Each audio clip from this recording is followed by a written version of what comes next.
Look at how the hearts were changed immediately.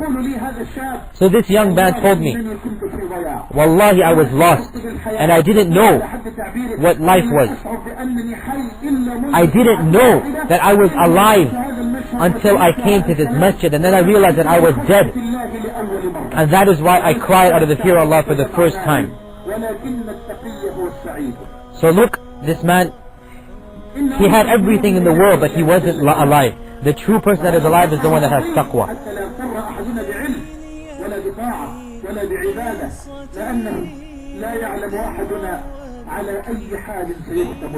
No one knows what state he is going to die in. No one knows how he will die. Oh Allah, give us tawbah before our death, and give us shahada at our death, and after death give us Jannah. All these are going to be judged by the ending, like the Prophet said. So to seek help with Allah, going back to the point, remember that our hearts are between two fingers of Allah. He will turn them as He pleases. So approach Allah, and your heart is in a state of humility. It is shattered in front of Allah. And know that Allah is the one that causes firmness. Know that whom Allah causes to be firm, He is the one that will be firm. Ibn al-Jawzi said, one of the sheikhs asked a student of knowledge. He said, "Oh student of knowledge,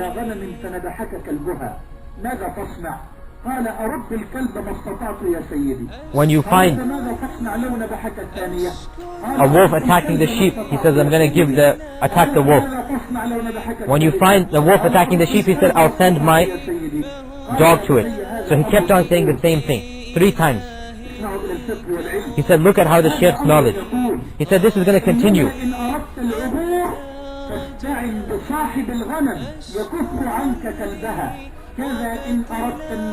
If you want to succeed, then instead of always attacking and repelling shaitan, why don't you seek refuge in the creator of shaitan? Like the Prophet ﷺ said to Mu'adh, "O Mu'adh, I love you for the sake of Allah." So Mu'adh said, "May my mother and father be sacrificed, and your ransom I also love you." So the Prophet ﷺ said, do not forget to say at the end of every salah, "Oh Allah, help me, a'inni, help me." So look, you're seeking help from Allah. Seeking help from Allah. Don't forget to say at the end of every salah, "Oh Allah, help me in remembering you and thanking you and perfecting my worship of you." Oh Allah, help us in perfecting you, and perfecting your worship, and perfecting your thanks, and perfecting the fear of you, your remembrance of you. The second way is to have taqwa, and to make your iman stronger in your heart. Of the strongest ways that you will prevent yourself from falling into the fitnas is to make sure that iman is in your heart. And it is of the principles of Ahlul Sunnah that iman is speech and actions.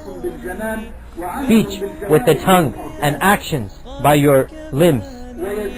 And it goes up and it goes down. This is what iman is. It goes up when you obey Allah, and it goes down when you disobey Allah. Now I ask you, by Allah,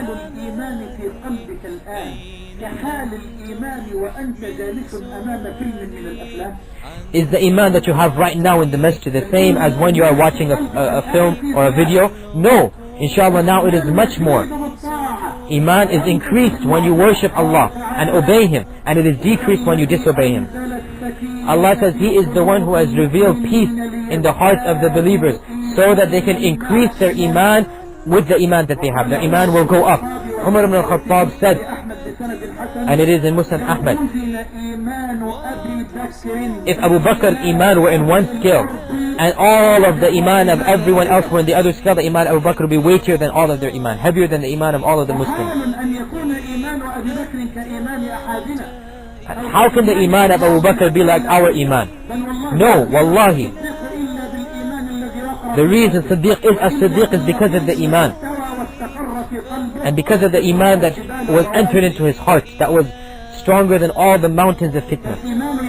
So iman goes up and down. Iman goes up by obeying Allah, and it goes down by disobeying and committing sins.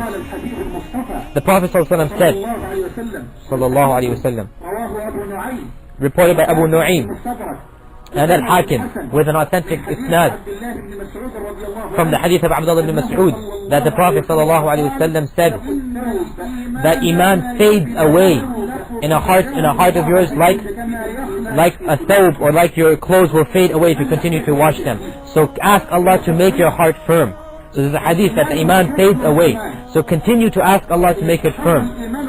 If Iman is strong in the heart, then this Iman will lead the person of the heart to good. And if the Iman is taken away from the heart, then if the heart becomes weak and the Iman becomes weak, then the person of the heart also becomes weak prey for the shaitan and his desires. And his soul will take him wherever it wants to. It becomes easy if he is tempted to a sin that he will follow that temptation. But the mu'min who obeys Allah and fears Allah and his Iman is in his heart, and he knows that Allah is watching him in private and in secret, and he realizes that Allah says Allah knows everything in the heavens and the earth. There is never a private gathering of two people except that Allah is the third, nor is there five except that Allah is the sixth of them, nor less or more except that Allah is with them wherever they are. In other words, Allah knows. Allah knows exactly what they are doing. When a person knows this,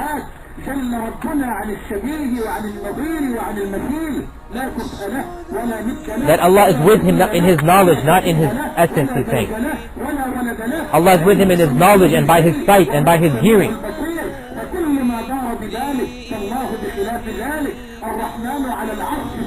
Then he has gone to a side point that Allah is not like anything we know.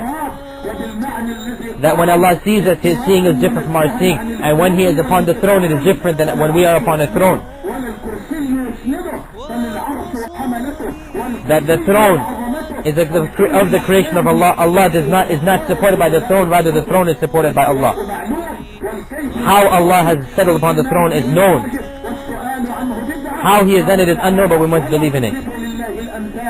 Allah says, don't give examples to Allah. And Allah says, they have not encompassed Him in knowledge.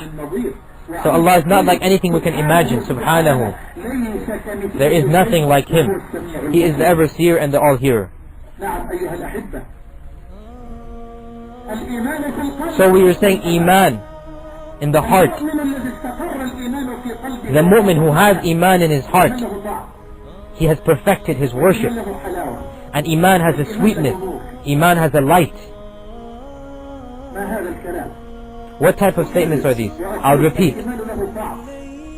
Iman has a sweetness and Iman has a light. And all of this is from the statements of the Prophet sallallahu alaihi wasallam. The Prophet sallallahu alaihi wasallam said, as is Sahih Muslim by the hadith of Abu Hurairah, no one will taste the sweetness of Iman, or he will taste the sweetness of Iman, he who is pleased by Allah as his Lord, and by Islam as his religion, and by Muhammad as his Prophet. So he will taste the sweetness.